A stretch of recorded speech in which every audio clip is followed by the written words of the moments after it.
കുറിച്ചൊക്കെ നമ്മൾ കഴിഞ്ഞ ആഴ്ച എക്സ്പ്ലെയിൻ ചെയ്തു. ഞാനത് കൂടുതലായിട്ട് വിവരിക്കുന്നില്ല. സ്തോത്രം. ഞാൻ മനസ്സിലായി പൂർണ്ണമായി വിശ്വസിക്കുന്നു. സ്തോത്രം. മൂന്നാമത്തെ ഒരു കാര്യം, it illustrate the cleansing of sin. ആർക്കെങ്കിലും വേറെ ഭാഗം ജസ്റ്റ് ഒന്ന് എടുത്തൊന്ന് വായിക്കാനുള്ള ഉപകാരമായിരിക്കും. അതായത് പാപങ്ങളെ കഴുകുന്ന സ്നാനം എന്ന് പറയുന്ന ഒരു സിംബോളിക് റെപ്രസെൻറ്റേഷൻ. അത് സ്നാനം അല്ലെങ്കിൽ അത് പാപത്തെ പൂർണ്ണമായി കഴുകി കളയുന്ന ഒരു അനുഭവമാണ് എന്ന് ഒരു സിംബോളിക്, അതായത് കർത്താവ് ആ കൽപ്പന വെച്ചു എന്ന് ഞാൻ മനസ്സിലാക്കുന്നു.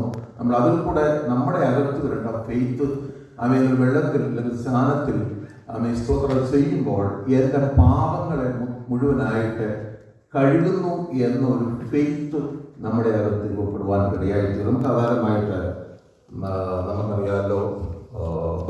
പൗലോസ് പരിശുദ്ധാത്മാവുമായിട്ടൊരു എൻകൗണ്ടർ ഉണ്ടായ സമയത്ത് പൗലോസിനെ ദൈവം അനന്യാസിൻ്റെ അടുത്തേക്കാണ് അയക്കുന്നത്. അപ്പോൾ അനന്യാസിന് പൗലോസ് വരുന്നതായിട്ടുള്ള ദർശനങ്ങളൊക്കെ വെളിപ്പെടുകയും ഒക്കെ ചെയ്യുന്ന ഒരു അവസരമുണ്ട്.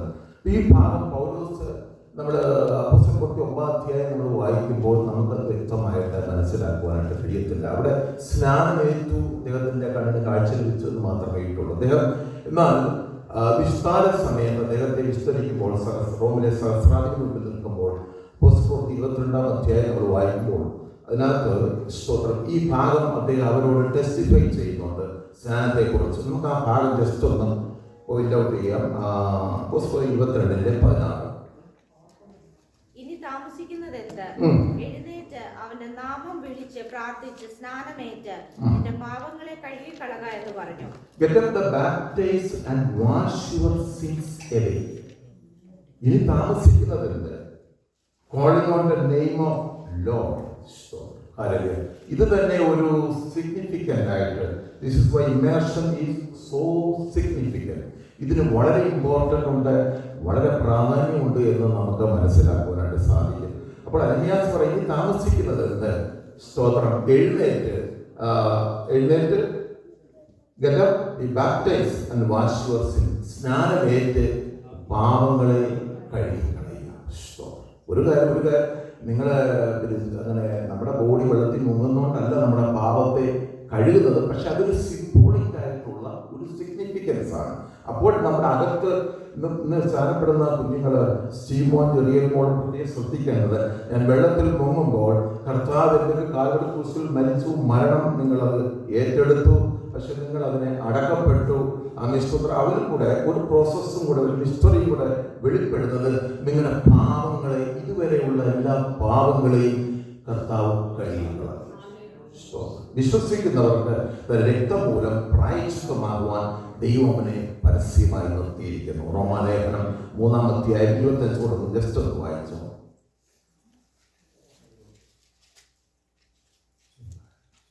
അവൻ തന്റെ രക്തം മൂലം പ്രായശ്ചിത്തമാകുവാൻ ദൈവം അവനെ പരസ്യമായി നിർത്തിയിരിക്കുന്നു.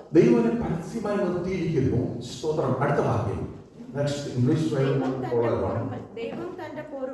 ദൈവം തന്റെ പൊറുമയിൽ മുൻകഴിഞ്ഞ പാപങ്ങളെ. നിങ്ങൾ സ്നാനപ്പെടുന്ന കുഞ്ഞുങ്ങളെ ഇംഗ്ലീഷ് ബൈബിൾ നിങ്ങൾ ജസ്റ്റ് റീഡ് ചെയ്യുക. സ്തോത്രം. ദൈവം തന്റെ പൊറുമയിൽ മുൻകഴിഞ്ഞ പാപങ്ങളെ, മുൻപ് നമ്മൾ ഇതുവരെ ചെയ്ത നിമിഷം വരെ ചെയ്ത പാപങ്ങളെ ശിക്ഷിക്കാതെ വിടുക നിമിത്തം തന്റെ നീതിയെ പ്രദർശിപ്പിപ്പാൻ, ദൈവത്തിന്റെ നീതിയെ എക്സ്പോസ് ചെയ്യാൻ, പ്രദർശിപ്പിപ്പാൻ താൻ നീതിമാനും യേശുവിൽ വിശ്വസിക്കുന്നവരെ നീതീകരിക്കുന്നവനുമാകേണ്ടതിന് ഇക്കാലത്ത് തന്റെ നീതിയെ പ്രദർശിപ്പിപ്പാൻ തന്നെ. ഇതൊരു ദൈവത്തിന്റെ നീതിയാണ്. അപ്പൊ നമുക്ക് വേണ്ടി യാഗമായി തീർന്ന ദൈവത്തിന്റെ നീതി ആ സിംബോളിക് റെപ്രസെന്റേഷനാണ്. സ്തോത്രം. ഞാൻ ആ ഭാഗം വിടുന്നു. ഒരു ഭാഗം കൂടെ നമ്മൾ വായിക്കാം. അപ്പോസ്തലപ്രവൃത്തി 2:38 നമുക്കറിയാം. അപ്പോസ്തലനായ പത്രോസ് സ്തോത്രം ഹല്ലേലൂയ ആ പരിശുദ്ധാത്മാവുമായിട്ടുള്ള എൻകൗണ്ടർ വന്ന ശേഷം ആ അഗ്നി അഭിഷേകത്താൽ നിറയപ്പെട്ടപ്പോൾ പത്രോസ് അതിന് നടുവിൽ എഴുന്നേറ്റ് നിന്ന് വിവിധ രാജ്യങ്ങളിലെ അറബികള്, ലിബിയര്, കുറേനക്കാര്, ഗ്രീക്കുകാര്, ലോകത്തിന്റെ സകല ഇടങ്ങളിലും പ്രത്യേകിച്ച് യഹൂദന്മാർ ചിതറിപ്പോയി. എല്ലാ രാജ്യങ്ങളും അവർ ചിതറിപ്പോവാൻ, അവർ സ്കാറ്റേഡ് അറൗണ്ട് ദ വേൾഡ്. ലോകത്ത് മുഴുവനായി ചിതറിപ്പോയി. യൂറോപ്പ്, പല രാജ്യങ്ങളിലേക്ക് ചിതറി. അവരെല്ലാം ഒന്നിച്ച് കൂടി വരുന്ന ഒരു അവസരത്തിൽ പത്രോസ് പറയുന്ന ഒരു കാര്യം, പത്രോസ് യേശുവിനെ കുറിച്ച് ശക്തമായ സുവിശേഷം അവിടെ പറയുമ്പോൾ പത്രോസ് പറയുന്ന അതിപ്രധാനപ്പെട്ട ഒരു സ്റ്റേറ്റ്മെന്റ് ആണ് ആക്ട്സ് ചാപ്റ്റർ 2 വേഴ്സ് 38. പത്രോസ് അവരോട് നിങ്ങൾ മാനസാന്തരപ്പെട്ട് റിപ്പന്റ് ചെയ്യുക. മാനസാന്തരപ്പെടാതെ നിങ്ങൾ സ്നാനം ഏൽക്കരുത്. നിങ്ങൾ റിപ്പന്റ് ചെയ്യുക. Totally repentance was very important. Repent ചെയ്ത് നിങ്ങളുടെ പാപങ്ങളുടെ മോചനത്തിനായി യേശുക്രിസ്തുവിന്റെ നാമത്തിൽ സ്നാനം ഏൽപ്പി. സ്തോത്രം. അപ്പൊ പാപത്തിന്റെ മോചനം ഹല്ലേലൂയ ഈ സ്നാനത്തിന്റെ ആ സിംബോളിക് റെപ്രസെന്റേഷനിലൂടെ നിങ്ങളുടെ വിശ്വാസം ആക്ടിവേറ്റ് ചെയ്യുമ്പോൾ നിങ്ങൾക്ക് ലഭിക്കുന്ന അതിമഹത്തായ ഒരു കാര്യമാണ്. സ്തോത്രം. ഹല്ലേലൂയ. ഞാൻ വേഗത്തിൽ കടന്നു പോകുന്ന സമയം നമുക്ക് മുമ്പിലില്ലാത്തതുകൊണ്ട് സ്തോത്രം. ഹല്ലേലൂയ. ഞാൻ ഭാഗം മനസ്സിലായല്ലോ. Hallelujah. You understand what I am saying. സ്തോത്രം. ഹല്ലേലൂയ. ഇതുവരെ സ്ഥാനപ്പെടാത്തവർക്കും തോന്നില്ല, എല്ലാവരും സ്ഥാനപ്പെടാത്തവരില്ല. സ്തോത്രം. ഹല്ലേലൂയ. അവരുടെ കുഞ്ഞുങ്ങൾ ഒഴിച്ച് ഹല്ലേലൂയ. സ്തോത്രം. ഇവിടെ ഒരു ഭാഗം കൂടെ ഇതിനകത്ത് നമ്മൾ അതിപ്രധാനമായിട്ട് നമ്മൾ ചിന്തിക്കേണ്ട, baptism doesn't make you a believer. സ്നാനം ഒരിക്കലും നിങ്ങളെ ഒരു വിശ്വാസിയാക്കുകയല്ല. You are baptized because you are a believer in Christ Jesus Lord. സ്തോത്രം. ഹല്ലേലൂയ. സ്നാനമല്ല നിങ്ങളുടെ വിശ്വാസത്തിലേക്ക് നയിക്കും. നിങ്ങൾ വിശ്വസിച്ചത് കൊണ്ടാണ് സ്നാനപ്പെടുന്നത്. അത് പ്രത്യേക പോയിന്റ് നമ്മൾ മനസ്സിലാക്കണം. അതുകൊണ്ടാണ് നേരത്തെ പറഞ്ഞ് നിങ്ങൾ റിപ്പന്റ് ചെയ്ത് മാനസാന്തരപ്പെട്ട് അവൻ വിശ്വസിച്ചാണ് നമ്മളിത് ചെയ്യേണ്ടത്. സ്തോത്രം. വിശ്വാസം എന്താണെന്നൊക്കെയുള്ള കാര്യങ്ങൾ കഴിഞ്ഞ ആഴ്ചകളിൽ ഞാൻ പറഞ്ഞു. അതറിയാം. വേഗത്തിൽ എന്ന് പറഞ്ഞാൽ act of baptism alone doesn't save you. സ്നാനമല്ല നിങ്ങളെ രക്ഷിക്കുന്നത്. നിങ്ങളെ രക്ഷിക്കുന്നത് എന്താണ്? Christ's baptism is preceded by personal faith or trust in Christ and is coupled with the confession and the repentance. അപ്പോൾ ഇത് കൺഫെഷനും ഏറ്റുപറയൽ മാനസാന്തരം ഇത് രണ്ടും കൂടെ ചേർന്നതിൽ അങ്ങനെ നിങ്ങൾ വിശ്വസിച്ചത് കൊണ്ട് മാത്രമാണ് നിങ്ങളെ രക്ഷയിലേക്ക് നയിക്കുന്നത്. കൺഫ്യൂഷൻ വരാൻ പാടില്ല. ആ ഫെയ്ത്തിന്റെ സ്തോത്രം ആക്ടിവേഷൻ മാത്രമാണ് സ്നാനം. നമ്മൾ സ്നാനപ്പെട്ടതുകൊണ്ട് അല്ലെങ്കിൽ ഒരാളെ സ്നാനപ്പെട്ടു എന്ന് പറഞ്ഞ് സ്നാനമല്ല നിങ്ങൾ രക്ഷിക്കുന്നത്. നിങ്ങളെ രക്ഷിക്കുന്നത് യേശു ക്രിസ്തുവിലുള്ള വിശ്വാസമാണ്. ഞാൻ പറഞ്ഞ പോയിന്റ് മനസ്സിലായി ഞാൻ വിശ്വസിക്കുന്നു.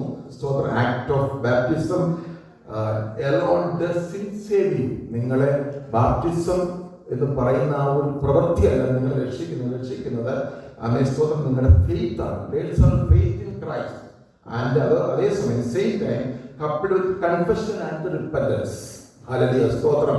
നിങ്ങൾ സ്തോത്രം അല്ലെങ്കിൽ ഏറ്റു പറഞ്ഞ് മാനസാന്തരപ്പെടുന്ന ആ യേശു ക്രിസ്തുവിനുള്ള വിശ്വാസമാണ് നിങ്ങളെ ജസ്റ്റിഫൈ ചെയ്ത് നിങ്ങളെ രക്ഷിക്കുന്നതെന്ന് ഈ അവസരത്തിൽ ഓർപ്പിക്കുവാനായിട്ട് ആഗ്രഹിക്കുന്നു. നമുക്ക് മാർക്ക് 16:16 കർത്താവിൻ്റെ ഒരു കമാൻഡ്മെന്റ് അവിടെ ഉണ്ടല്ലോ. സ്തോത്രം. അതോടെ നമുക്കൊന്ന് വായിക്കാം. He who believes and baptizes will be saved. Stop. Hallelujah. നേരെ തിരിച്ചല്ല പറയുന്നത്. You baptize and believed എന്നല്ല പറയുന്നത്. You believe and baptized. വിശ്വസിക്കുകയും സ്നാനമേൽക്കുകയും ചെയ്യുന്നവർ രക്ഷ പ്രാപിക്കും. വിശ്വസിക്കാത്തവനോ സ്തോത്രം. ഹല്ലേലൂയ. But he who doesn't believe will be condemned. Stop. ഹല്ലേലൂയ. വിശ്വസിക്കാത്തവൻ എന്ത് ചെയ്യും? ശിക്ഷാവിധിയിൽ അകപ്പെടും. ഒരു കാര്യം പറയട്ടെ. ഫെയ്ത്ത് ആൻഡ് ബാപ്റ്റിസം അത് ഒരുമിച്ച് പോകേണ്ട ഒരു കാര്യമാണ്. വിശ്വാസവും സ്നാനം അല്ലെങ്കിൽ ലൈൻ വിത്ത് അതൊരിക്കലും ഒരു ഡിലേ പ്രോസസ് അല്ല. നമ്മൾ പലപ്പോഴും നമ്മുടെ സാഹചര്യങ്ങൾ കൊണ്ട് പലപ്പോഴും ഡിലേ ആയിപ്പോയിട്ടുണ്ട്. ഞാൻ വിശ്വസിക്കുന്നു. ഞാൻ ആ ഭാഗം എടുത്തു പറയുന്നു. അപ്പോസ്തല പ്രവൃത്തി നമ്മൾ വായിക്കുമ്പോൾ പത്രോസ് പറയുന്നു, സ്തോത്രല്യ, നിങ്ങൾ മാനസാന്തരപ്പെട്ട് നിങ്ങളുടെ പാപങ്ങളുടെ മോചനത്തിനായി ഓരോരുത്തൻ യേശു ക്രിസ്തുവിന്റെ നാമത്തിൽ സ്നാനമേൽപ്പിൻ. അങ്ങനെ പറയുമ്പോൾ തന്നെ സ്തോത്രം ഒരിക്കൽ അപ്പോസ്തലന്മാർ ഒരു 3-4 മാസം കഴിഞ്ഞ് ക്ലാസ് കൊടുത്തിട്ട് ചെയ്യാമെന്നല്ല അവർ പറയുന്നത്. നിങ്ങൾ മാനസാന്തരപ്പെട്ടു. സ്തോത്രം. ഹല്ലേലൂയ. ആ സെയിം ടൈമിൽ 3000 പേരെ ഒരുമിച്ച് സ്നാനപ്പെടുത്തുവാൻ ഇടയായിരുന്നു. സ്തോത്രം. ഹല്ലേലൂയ. അതല്ലാതെ ഒരു ടൈമില് പത്രോസ് പറഞ്ഞില്ല 3 മാസം കഴിഞ്ഞെല്ലാം നേരെയായിട്ട്, അങ്ങനെയല്ല. നമ്മുടെ ഫെയ്ത്താണ്, നമ്മുടെ ഫെയ്ത്താണ് ഏറ്റവും ഇമ്പോർട്ടൻ്റ്. കർത്താവ് എനിക്ക് വേണ്ടി മരിച്ചു, എനിക്ക് വേണ്ടി അവൻ അടക്കപ്പെട്ടു, എനിക്ക് വേണ്ടി ഉയർത്തു. എൻ്റെ പാപത്തിന് വേണ്ടിയാണ് അവൻ മരിച്ചത്, ഞാൻ മരിക്കേണ്ടിടത്താണ് അവൻ മരിച്ചത്. ആ ഫെയ്ത്ത് നമ്മളിലേക്ക് എപ്പോൾ ആക്ടിവേറ്റ് ചെയ്യപ്പെടുന്നു, നമ്മളപ്പോൾ റിപ്പൻഡ് ചെയ്ത് ആ സ്ഥാനത്തിലേക്കുള്ള ഒരു ഡിസിഷൻ ഓൺ ദ സ്പോട്ടിൽ നമ്മൾ എടുക്കണം. സ്തോത്രം. അതിൻ്റെ ക്രമീകരണങ്ങൾ ചെയ്യുവാനുള്ള താമസമാണ് നമുക്ക് ഫേസ് ചെയ്യുന്നത്. സ്തോത്രം. അതാണ് ഇവിടെ പത്രോസ് പറയുന്നത്. സ്തോത്രം. ഫിലിപ്പിനെയും കഥ നമുക്കറിയാം. പുസ്തകത്തി 8-ാം അധ്യായം 36-38 വരെയുള്ള വാക്യങ്ങൾ നമ്മൾ വായിക്കുമ്പോൾ അവിടെ നമുക്ക് വ്യക്തമായിട്ട് മനസ്സിലാകും. സ്തോത്രലിയ ഈ ഫിലിപ്പോസ് എന്ന് പറയുന്ന സ്തോത്രലിൽ 7 പേരിൽ ഒരുവനായ ഫിലിപ്പോസ് എത്യോപ്യ രാജ്ഞിയുടെ ഫിനാൻസ് മിനിസ്റ്ററായ ഷണനെ സ്തോത്രം. ഫിലിപ്പോസ് ഞാൻ കൂടുതൽ എക്സ്പ്ലെയിൻ ചെയ്തില്ല, സ്തോത്ര സമയത്തിന് ചുരുക്കം പോലെ നിങ്ങൾക്കറിയാം ആ ഭാഗങ്ങൾ. യശയ്യാ പ്രവാചകൻ പുസ്തകത്തെ ആധാരമാക്കി അത് വായിച്ചുകൊണ്ടിരിക്കുമ്പോൾ മർമ്മങ്ങളെ മനസ്സിലാകാതിരുന്നപ്പോൾ ആത്മാവ് ഫിലിപ്പോസ് പറഞ്ഞു ഷണോട് ചേർന്ന് നടക്കാൻ. സ്തോത്രം. അവിടെ പോയ ആ ചേർന്ന് നടന്ന സമയത്ത് യേശു ക്രിസ്തുവിനെ കുറിച്ച് സുവിശേഷം പറയാൻ തുടങ്ങി. യേശു എന്തിനു വന്നു എന്നും ഇതിനങ്ങനെയുള്ള കാര്യങ്ങളെല്ലാം കേട്ടപ്പോൾ സ്തോത്രം. അല്ലെങ്കിൽ 8-36-38 വാക്യം മാത്രം വായിച്ചിട്ട് ഫിലിപ്പോസ് ഈ തിരുവെഴുത്ത് ആധാരമാക്കി അവനോട് യേശുവിനെ കുറിച്ചുള്ള സുവിശേഷം അറിയിപ്പാൻ തുടങ്ങി. യേശുവിനെ കുറിച്ചുള്ള സുവിശേഷം അറിയിപ്പാൻ ഇടയായി. അവരങ്ങനെ വഴിപോകുകയില്ല. വെള്ളമുള്ള ഒരു സ്ഥലത്ത് എത്തിയപ്പോൾ അവർക്ക് ഒരിക്കലും ഫിലിപ്പോസ് ഷണനോട് പറഞ്ഞു, നീ ഒന്നുകൂടെ ക്രമീകരിക്കപ്പെടാറുണ്ട്, അല്ലെങ്കിൽ ഒരു 5-6 മാസം കഴിഞ്ഞ് നമുക്ക് ചെയ്യാം. അങ്ങനെയാണോ പറഞ്ഞത്? അല്ല. വായിച്ചത് ഇതാ വെള്ളം, ഞാൻ സ്ഥാനമേൽക്കുന്നതിന് എന്ത് വിരോധം? ഞാൻ റെഡിയാണ്, എനിക്കിത് മനസ്സിലായി, ഞാനിത് വിശ്വസിക്കുന്നു. അപ്പൊ ഫിലിപ്പോസ് ഒരു കാര്യം സ്പെസിഫൈ ചെയ്ത് ചോദിക്കുന്നുണ്ട്. അതിന് ഫിലിപ്പോസ് നീ പൂർണ്ണ ഹൃദയത്തോടെ വിശ്വസിക്കുന്നുവെങ്കിൽ ആകാം എന്ന് പറഞ്ഞു. നീ പൂർണ്ണ ഹൃദയത്തോടെ വിശ്വസിക്കുന്നുവെങ്കിലാകാം. അതാണ് ഇമ്പോർട്ടൻസ് ആയിട്ടുള്ള വളരെ സിഗ്നിഫിക്കന്റ്. ഫിലിപ്പോസ് ഷണോട് ചോദിക്കുകയാണ്, യേശു നിനക്ക് വേണ്ടി മരിച്ചെന്ന് നീ വിശ്വസിക്കുന്നു? ഉടനെ ഫിലിപ്പോസ് തന്നെ എടുത്ത് എന്നാ പിന്നെ ഓക്കെ, നീ പറഞ്ഞു. നമ്മളൊക്കെ ആണെങ്കിൽ സ്ഥാനപ്പെട്ട ആൾക്കാർ നോക്കിയിരിക്കുക എങ്ങനെയെങ്കിലും ഒരാളെ പെടുത്താനായിട്ട്. അങ്ങനെയല്ല. സ്തോത്രല്യ. ഫിലിപ്പോസ് വളരെ സ്പെസിഫൈ ചെയ്ത് പറയുകയാണ്, നീ പൂർണ്ണ ഹൃദയത്തോടെ വിശ്വസിക്കുന്നുവെങ്കിലാകാം. നെക്സ്റ്റ്, യേശുക്രിസ്തു ദൈവപുത്രൻ എന്ന് ഞാൻ വിശ്വസിക്കുന്നു എന്ന് അവൻ ഉത്തരം പറഞ്ഞു. യേശുക്രിസ്തു, the man answered, I believe that Jesus Christ is the Son of God. യേശു ദൈവപുത്രനെന്ന് ഞാൻ വിശ്വസിക്കുന്നു. അടുത്ത, അങ്ങനെ അവൻ തേർ നിർത്തുവാൻ കൽപ്പിച്ചു. ഫിലിപ്പോസും ഷണ്ണനും ഇരുവരും വെള്ളത്തിലിറങ്ങി. അവൻ അവനെ സ്നാനം കഴിപ്പിച്ചു. അവിടെ ഒരു കാര്യം ഫിലിപ്പോസ് ഡിക്ലെയർ ചെയ്യുകയാണ്, യേശു ദൈവപുത്രൻ. എന്ത് ചെയ്ത്? നീ വിശ്വസിക്കുന്നു, യേശു ദൈവപുത്രൻ വിശ്വസിക്കുന്നു. ഫിലിപ്പോസ് എന്ത് ചെയ്യുന്നു? അത് കൺഫസ് ചെയ്യുന്നു. Jesus Christ is the son of God. He died on the cross for me. Hallelujah. On behalf of me, Jesus Christ died. Hallelujah. To save or to redeem from this world, to redeem my sin. Hallelujah. പ്രിയമുള്ളവരെ, കർത്താവ് യേശു ക്രിസ്തു മരിച്ചത് നമ്മൾ ഈ ഭാഗങ്ങളൊന്നും പരിശുദ്ധാത്മാവ് ഒത്തിരി describe ചെയ്ത് പറയുന്നില്ലെങ്കിൽ തന്നെ അതിനകത്തുള്ള മർമ്മം എന്ന് പറയുന്നത് സ്തോത്രം. അവൻ കൺഫസ് ചെയ്യും. രക്ഷയുടെ ബേസിക് എന്ന് പറയുന്നത് കൺഫസ് ചെയ്യുക, യേശുവിനെ വിശ്വസിക്കുക. എല്ലാവരും പറയുന്നത് യേശുവിനെ വിശ്വസിക്കുക, യേശുവിനെ വിശ്വസിക്കുന്നു. യേശുവിനെ ആർക്കാണ് ഇഷ്ടമില്ലാത്തത്? ആരാണ്? എല്ലാവരും പറഞ്ഞ് വിശ്വസിക്കുക. അങ്ങനെയല്ല. When you believe in Christ, you have to confess. Hallelujah. അതാണ് റോമാലേഖനം 10-ാം അധ്യായം അതിന്റെ 9 മുതൽ 10 വരെയുള്ള വാക്യങ്ങൾ നമുക്കൊന്ന് വായിക്കാം. If you confess with your mouth, യേശുവിനെ കർത്താവെന്ന് വായ്കൊണ്ട് ഏറ്റുപറയുകയും, Jesus the Lord, if you confess with your mouth Jesus the Lord, യേശു കർത്താവാണ്, അവനാണ് ലോർഡ്, അവനാണ് ലോർഡ്ഷിപ്പ് ഉള്ളവൻ, അവനാണ് എൻ്റെ ഉടമസ്ഥാവകാശം. നമ്മുടെ ആക്ച്വലി നമ്മൾ കഴിഞ്ഞ ആഴ്ച പറഞ്ഞു, എൻ്റെ ഉടമസ്ഥാവകാശം മറ്റൊരാൾക്ക് വിട്ടുകൊടുക്കുകയാണ്. ഇതുവരെ പിശാച് എന്നെ റൂൾ ചെയ്തിരുന്നു, സാത്താൻ എന്നെ കൺട്രോൾ ചെയ്തിരുന്നു. അവനായിരുന്നു ഒരു സമയം വരെ എൻ്റെ ഓണർ. ഞാൻ എൻ്റെ ഓണർഷിപ്പ് കംപ്ലീറ്റ് ആയിട്ട് എൻ്റെ കർത്താവിന് വിട്ടുകൊടുക്കും. അതെൻ്റെ കർത്തൃത്വം. അതാണ് സ്തോത്രല്യ. അതാണ് പൗലോസ് റോമിലെ സഭയോട് ലേഖനം എഴുതുമ്പോൾ രക്ഷയെക്കുറിച്ച് സ്പെസിഫിക് നമ്മൾ രക്ഷിക്കപ്പെടുവാൻ അല്ലെങ്കിൽ ആദ്യം വിശ്വാസത്തിൽ ഈ രക്ഷ ഏറ്റു പറയാനായിട്ട് ഉപയോഗിക്കുന്ന ആ ഒരു വാക്യമാണ് റോമർ ചാപ്റ്റർ 10:8-9. അല്ലെങ്കിൽ കർത്താവ് യേശുവിനെ നിന്റെ കർത്താവ് വിശ്വസിച്ച് വായ്കൊണ്ട് ഏറ്റു പറയുകയും ദൈവം അവനെ മരിച്ചവരുടെ നിന്ന് ഉയർത്തെഴുന്നേൽപ്പിച്ചു എന്ന് ഹൃദയം കൊണ്ട് വിശ്വസിക്കുകയും ദൈവം അവനെ സ്തോത്രം മരിച്ചവരുടെ ഇടയിൽ നിന്ന് ഹല്ലേലൂയ സ്തോത്രം ആ പുനരുത്ഥാന ശക്തി അവന്റെ മേൽ വ്യാപരിച്ച് അവനെ അവിടുന്ന് ഉയർപ്പിച്ചു. ഹല്ലേലൂയ. യേശുവിന് തനിയെ എഴുന്നേറ്റ് പോകാൻ യേശു ദൈവമാണ്. കർത്താവ് പറഞ്ഞു, എനിക്ക് സ്തോത്ര ജീവനെ കൊടുക്കുവാനും വീണ്ടും പ്രാപിപ്പാനുമുള്ള അതോറിറ്റി ഉള്ളവനാണ് ഞാൻ. ഞാൻ ദൈവമാണ്. യേശു ദൈവമാണെന്ന് അവർ വെളിപ്പെടുത്തുന്നത്. പക്ഷേ കർത്താവ് ചെയ്തില്ല. എന്തിനാ? നമുക്ക് വേണ്ടിയിട്ട്. സ്തോത്രം. ഹല്ലേലൂയ. നമ്മളെപ്പോലെ ഒരാളായിട്ട് പൂർണ്ണ ദൈവമായിരുന്ന കർത്താവ് പൂർണ്ണ മനുഷ്യനായി തീരുന്നവരാണ്. ഒരേ സമയം ദൈവവും മനുഷ്യനുമായ യേശു ക്രിസ്തുവിനെയാണ് നമ്മളവിടെ കാണുന്നത്. സ്തോത്രം. ദൈവത്തിന്റെ നീതിയാണ്. സ്തോത്രം. അപ്പോൾ അടുത്ത വാക്യം ദയവായി 5 മിനിറ്റോടുണ്ട്. നീ രക്ഷിക്കപ്പെടും. You will be saved. Hallelujah. Amen. And you believe in your heart that God raised him from the dead. സ്തോത്രം. Hallelujah. Next. ഹൃദയം കൊണ്ട് നീതിക്കായി വിശ്വസിക്കുകയും. അപ്പോൾ it is with your heart that you believe. ഹൃദയം കൊണ്ട് വിശ്വസിക്കുകയും വായ് കൊണ്ട് രക്ഷയ്ക്കായി ഏറ്റുപറയുകയും ചെയ്യുന്നു. അപ്പോൾ ഹൃദയം കൊണ്ട് എന്തിനാ വിശ്വസിക്കുന്നത്? ഹൃദയം കൊണ്ട് നീതിക്കായി. സ്തോത്രം. ദൈവത്തിന്റെ നീതിയാണ്. സ്തോത്രം. എനിക്ക് വേണ്ടി മരിച്ച ദൈവത്തിന്റെ നീതിയാണ്. ഞാനത് വിശ്വസിക്കുന്നു. അപ്പൊ രക്ഷയ്ക്കായി ഒരു മനുഷ്യന്റെ രക്ഷ എന്താണ്? വായ് കൊണ്ട് നിങ്ങൾ കൺഫസ് ചെയ്യുമ്പോഴാണ് ആ രക്ഷ നമ്മുടെ ഹൃദയത്തിൽ വരുന്നത്. സ്തോത്രം. അല്ലാതെ നമ്മുടെ ബുദ്ധിയിൽ ഇങ്ങനെ വിശ്വസിച്ചിരിക്കുന്നതല്ല. നമ്മൾ വായ് കൊണ്ട് അത് കൺഫസ് രക്ഷയ്ക്കായി വായ് കൊണ്ട് ഏറ്റു പറയാം. അതുകൊണ്ട് നമ്മുടെ കർത്താവിനെ നമ്മൾ സ്തുതിക്കുന്നത്. അവൻ രാജാവാണ്. നമ്മൾ ഏറ്റു പറയുകയാണ്. പൈശാചിക മണ്ഡലങ്ങളുടെ മുമ്പിൽ, അന്ധകാര ശക്തികളുടെ മുമ്പിൽ നമ്മൾ ഏറ്റു പറയാം. കുഞ്ഞുങ്ങളെ, നിങ്ങൾ എപ്പോഴും ഏറ്റു പറയണം. നിങ്ങൾ നിങ്ങളുടെ സ്കൂൾ ലൈഫിൽ, നിങ്ങൾ എവിടെ യാത്ര ചെയ്താലും നിങ്ങൾ ഒരു കാര്യം പറയണം, I belongs to Jesus. Hallelujah. നിങ്ങൾ പരസ്യമായി ഡിക്ലെയർ ചെയ്യണം. നിങ്ങൾ യേശുവിന്റെ മക്കളാണെന്ന് പറയുമ്പോൾ പിശാച് അവിടെ ഓടിപ്പോകും. പിശാച് അവിടെ വിട്ടുപോകുവാനായിട്ട് ഇടയായി തീരും. അപ്പോൾ ഹൃദയം കൊണ്ട് നീതിക്കായി വിശ്വസിക്കുകയും രക്ഷയ്ക്കായി വായ് കൊണ്ട് ഏറ്റുപറയുകയും ചെയ്യും. ഹല്ലേലൂയ.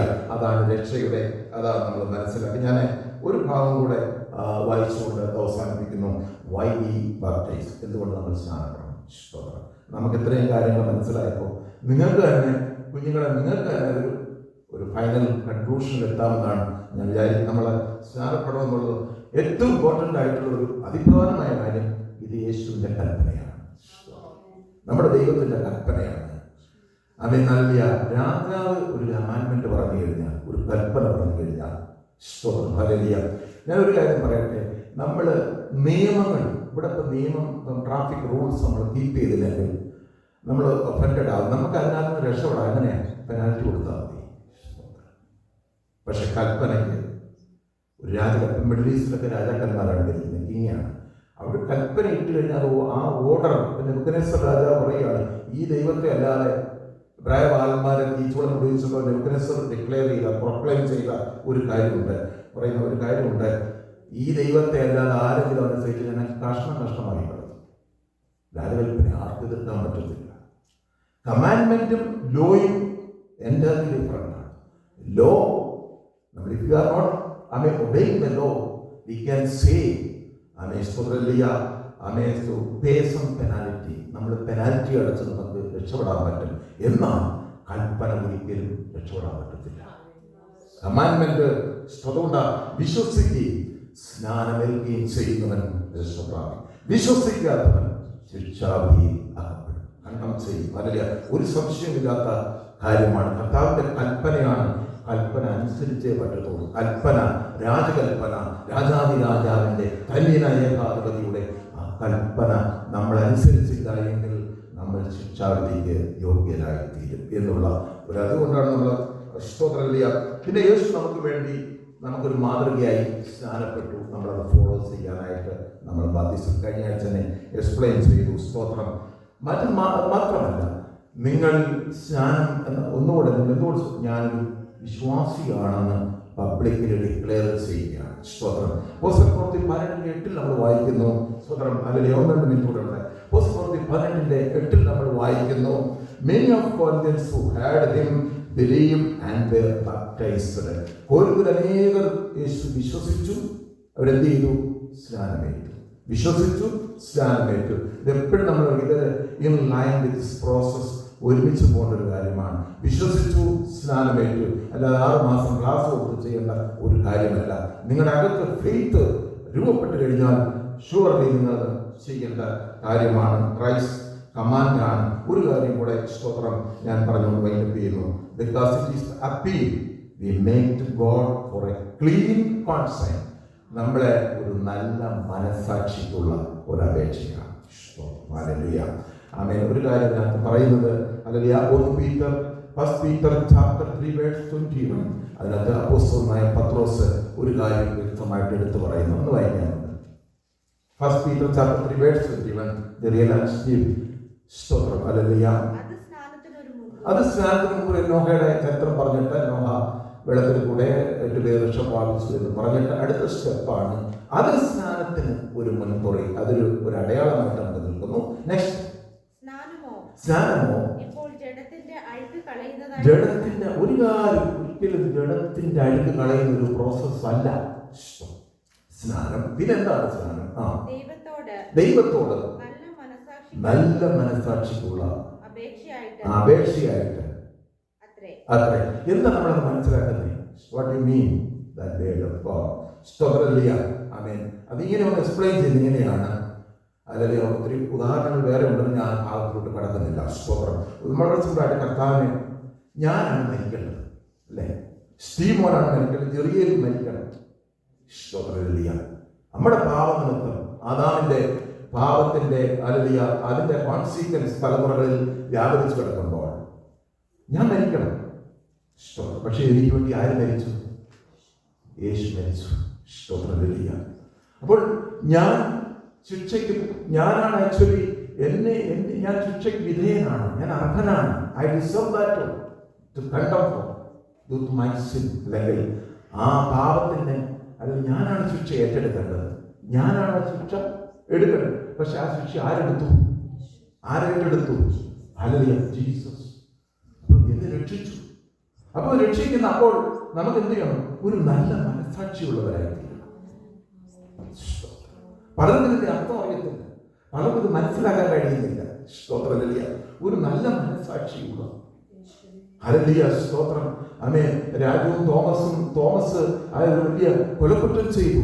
അവനെ തൂക്കിക്കൊല്ലാൻ വിധിക്കുന്നതിന് മുമ്പായിട്ട് ഹല്ലേലൂയ, സ്തോത്രം, രാജു പറയുകയാണ്, തോമസേ നീ പോ, നിന്റെ കുറ്റം ഞാൻ ഏറ്റെടുക്കുകയാണ്. സ്തോത്രം. ഹല്ലേലൂയ. തോമസ്, ഞാൻ നിനക്ക് വേണ്ടി മരിക്കാം, പക്ഷെ ഒരു കാര്യം, എൻ്റെ കുടുംബത്തിൻ്റെ കാര്യം നീ നോക്കിക്കോണം എന്നൊരു കാര്യം പറഞ്ഞാൽ ഒരു നല്ല മനസാക്ഷിയുള്ള രാജു ഈ തോമസ് മരിച്ചാൽ പിന്നെ ആ കാര്യങ്ങൾ ഉത്തരവാദിത്തങ്ങൾ ഏറ്റെടുക്കണമെങ്കിൽ ഒരു നല്ല മനസാക്ഷി ഉണ്ടായിരുന്നു. Good concept. നല്ലൊരു മനസാക്ഷിയുള്ള ഒരാൾക്ക് ഇത് ചെയ്തേ മതിയാകത്തു. സ്തോത്രം. ഹല്ലേലൂയ. പറയുകയാണ്, ഇത് എൻ്റെ ഒരു അപേക്ഷയായിട്ടാണ് സ്വീകരിക്കുക. ഹല്ലേലൂയ, സ്തോത്രം. ആമേൻ, സ്തോത്രം. And this quarter symbolizes baptism that now saves you also not a removal of death from the body but a pledge of good conscience toward God. It saves you by the resurrection of Jesus Christ. യേശു ക്രിസ്തുവിന്റെ പുനരുത്ഥാനത്താൽ നമ്മെയും അത് രക്ഷിക്കുന്നു. ഞാൻ വാക്കുകൾ ഇവിടെ അവസാനിപ്പിക്കുന്നു. സ്ഥാനപ്പെടാൻ തീരുമാനമെടുത്ത കുഞ്ഞുങ്ങളെ hallelujah, സ്തോത്രം. ആമേൻ. ഇതിന് സ്നാനത്തിന് ഹല്ലേലൂയ ബൈബിൾ കൊടുക്കാത്ത ഒരു ഇമ്പോർട്ടൻസും നമ്മൾ കൊടുക്കരുത്. സ്തോത്രം. ബൈബിളിൽ പറയുന്ന ഇമ്പോർട്ടൻസ് മാത്രമേ കൊടുക്കാവൂ. ഇതിന്റെ ഇമ്പോർട്ടൻസ് കുറച്ച് കാണുകയും ചെയ്യരുത്. സ്തോത്രം. ഹല്ലേലൂയ. ഞാനിവിടെ ഹല്ലേലൂയ കൺക്ലൂഡ് ചെയ്യുമ്പോൾ അത് കൺക്ലൂഡിങ് തോട്ടായിട്ട് പറയുമ്പോൾ പ്രത്യേകമായിട്ട് ആ ഭാഗം don't allow baptism something it is not. Baptism എന്താണ് എന്ന് നമുക്ക് മനസ്സിലായി. അതിനപ്പുറമായിട്ട് കുറെ കാര്യങ്ങൾ ഇതിലൂടെ ആഡ് ചെയ്യാൻ പറ്റത്തില്ല. ഒരിക്കലും ദൈവവചനം അത് അനുവദിക്കുന്നില്ല. ദൈവവചനത്തില്ലാത്ത ഒരു കാര്യം ഇതുമായിട്ട് നിങ്ങൾ ആഡ് ചെയ്യരുത്. ബാപ്റ്റിസം എന്നാൽ ഇതിൻ്റെ സിഗ്നിഫിക്കൻസിനെ ഒരിക്കലും കുറച്ച് കാണുകയും ചെയ്യരുതെന്ന് ദൈവനാമത്തിൽ ഓർപ്പിക്കുന്നു. ആരെങ്കിലും സ്നാനപ്പെടുവാൻ തീരുമാനമെടുത്താൽ ആവശ്യമില്ലാത്ത ദൈവവചനം പഠിപ്പിക്കാത്ത കാര്യങ്ങൾ പറഞ്ഞ് നമ്മളവരെ സ്നാനം ഒരിക്കലും പ്രിവെന്റ് ചെയ്യരുത്. ഹല്ലേലൂയ. ഒരിക്കലും തടസ്സപ്പെടുത്തരുത്. ദൈവവചനം അനുസരിച്ച് ആരെങ്കിലും യേശുവിന് വേണ്ടി തൻ്റെ ജീവിതം കൊടുക്കാൻ തയ്യാറായാൽ അവരെ ഹല്ലേലൂയ സ്നാനപ്പെടുത്തേണ്ടത് അത് സഭയുടെ സഭ നടത്തുന്ന കർത്തൃദാസന്റെ ഉത്തരവാദിത്വമാണ്. സഭയിലെ വിശ്വാസികളുടെ ഉത്തരവാദിത്വമാണ്. ഇന്നു മുതൽ ഹല്ലേലൂയ സ്തോത്രം നിങ്ങൾ ഈ തീരുമാനമെടുത്ത് കർത്താവിനോട് കൂടെ ചേരുവാനായിട്ട് ഒരു ഡിസിഷൻ എടുക്കുമ്പോൾ ഒരു കാര്യം ഹല്ലേലൂയ ഞാൻ കൃത്യമായി പറയുകയാണ്. നമ്മളൊരു കുഞ്ഞ് ഈ ഭൂമിയിൽ ഹല്ലേലൂയ സ്തോത്രം ജനിച്ചു വീഴുമ്പോൾ അവനെ ഒരിക്കലും പെട്ടെന്ന് നടക്കാൻ പറ്റത്തില്ല. നമുക്കറിയാമല്ലോ. ആ കുഞ്ഞിനെ നമ്മൾ ഫീഡ് ചെയ്ത് അതിനെ നമ്മൾ പരിപാലിച്ച് അവനെ വളർത്തി സ്തോത്രം അവൻ നടക്കാറാകേണ്ടത് ആ മാതാവിൻ്റെയും പിതാവിൻ്റെയും റെസ്പോൺസിബിലിറ്റിയാണ്. അതേ ഭൂമിയിൽ ഒരു മനുഷ്യന്റെ ജനനം പോലെയാണ് ഒരു ആത്മീയൻ, ഒരാൾ ബോണഗെയിൻ, ഒരാൾ ന്യൂലി അല്ലെങ്കിൽ സ്തോത്രം വീണ്ടും ജനിക്കുക ബോണഗെയിൻ ആകുമ്പോൾ അവൻ ശിശുവാണ്. അവൻ നമ്മളെ ഗൈഡ് ചെയ്യണം. ആ സഭയുടെ കർത്താവിന്റെ കൂട്ടുവിശ്വാസികളുടെ ഫെലോ വർക്കേഴ്സിന്റെ റെസ്പോൺസിബിലിറ്റിയാണ് to grow up in Christ knowledge. It is our responsibility to make child to grow up in Christ knowledge. അത് യേശുവിന്റെ പരിജ്ഞാനത്തിൽ അവരെ നടത്തി സ്തോത്രം ഭാഗഭാക്കാക്കേണ്ടത് പ്രിയമുള്ളവരെ നമ്മുടെ ഉത്തരവാദിത്വമാണ്. ചിലപ്പോൾ ഒരു കുഞ്ഞെഴുന്നേക്കുമ്പോൾ ചിലപ്പോൾ വീഴും. അവനെ പിടിച്ച് താങ്ങണം. അവൻ്റെ വിശ്വാസം ചിലപ്പോൾ ചെറുതായിരിക്കാം, അവൻ്റെ ബലഹീനമായിരിക്കാം. അവനെ നമ്മൾ താങ്ങി നിർത്തണം, അവനെ ബലപ്പെടുത്തണം, അവനെ എൻകറേജ് ചെയ്യണം, അവനെ സ്പിരിച്വൽ എഡിഫൈ ചെയ്ത് വളർത്തി ഫെലോഷിപ്പ് കൊടുത്ത് ക്രിസ്തുവിൽ ഒരു തികഞ്ഞവനാക്കി സ്വന്തം കാലിൽ നിൽക്കാറാകുന്നത് വരെ അവനെ നടത്തേണ്ട ഉത്തരവാദിത്വം നമുക്കുണ്ട്. ഒരു കുഞ്ഞിനെ ഹല്ലേലൂയ എങ്ങനെ പ്രകാരം നടത്തുന്നത് പോലെ നാമും നമ്മുടെ കുഞ്ഞുങ്ങളെ പൂർണ്ണമായി ക്രിസ്തുവിൽ എല്ലാവരും സ്നാനപ്പെട്ടു. ഇനി അവരെ രക്ഷപ്പെട്ടുമല്ല, സ്നാനം ഈ രക്ഷ എന്ന് പറയുന്നത് മരണം വരെയുള്ള പ്രോസസ്സാണ്. Salvation until you die on the second coming of Jesus Christ. നിങ്ങളുടെ മരണം വരെ അല്ലെങ്കിൽ യേശു ക്രിസ്തുവിന്റെ രണ്ടാം വരവ് വരെ ഉള്ള ഒരു പ്രോസസ്സാണ്. ഇത് നടക്കുന്നതിന് ബിഗിനിങ് മാത്രമാണ്. ഇത് മരണം വരെ രക്ഷ ഇങ്ങനെ പ്രോസസ്സ് ചെയ്ത് നമ്മളെ വിശുദ്ധീകരിച്ച് നീതീകരിച്ച് നമ്മൾ ആ രക്ഷയുടെ പൂർത്തീകരണത്തിലേക്ക് നമ്മൾ കടന്നു പോകും. ദൈവം നമ്മളെ